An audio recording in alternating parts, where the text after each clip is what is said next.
بسم اللہ الرحمن الرحیم۔ حضرت ابن عباس رضی اللہ تعالی عنہ سے روایت ہے کہ حضور صلی اللہ علیہ وآلہ وسلم نے ارشاد فرمایا کہ 3 گناہ ایسے ہیں جو کبھی معاف نہیں ہوں گے۔ ان گناہوں کے علاوہ جس قدر گناہ ہوں گے ان کو اللہ تعالی معاف کر دے گا، لیکن ان تینوں گناہوں کو کبھی معاف نہیں کرے گا۔ نمبر 1، اللہ تعالیٰ کے ساتھ کسی کو شریک ٹھہرانا۔ یہ اس قدر سنگین جرم ہے کہ شرک کرنے والے آدمی کا کوئی عمل قبول نہیں کیا جاتا۔ جادو کرنا یا کروانا یہ وہ بدترین گناہ ہے جو آدمی کو ایمان سے خارج کر دیتا ہے۔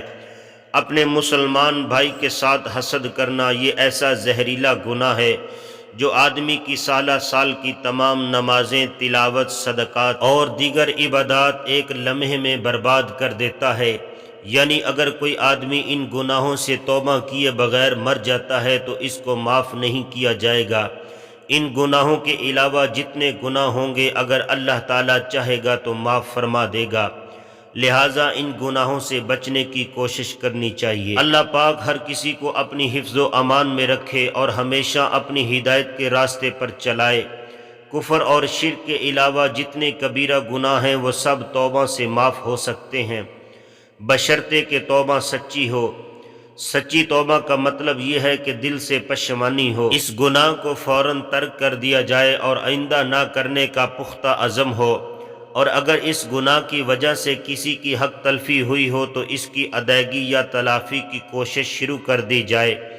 یعنی اگر حقوق اللہ، نماز، روزہ، زکوٰۃ، حج وغیرہ ذمہ ہیں تو انہیں ادا کرنا شروع کر دے، اور اگر حقوق العباد میں کوتاہی ہوئی ہو تو صاحب حق کو اس کا حق ادا کرے یا اس سے معاف کروا لے۔ بندے کا حق اس کے معاف کیے بغیر معاف نہیں ہو سکتا۔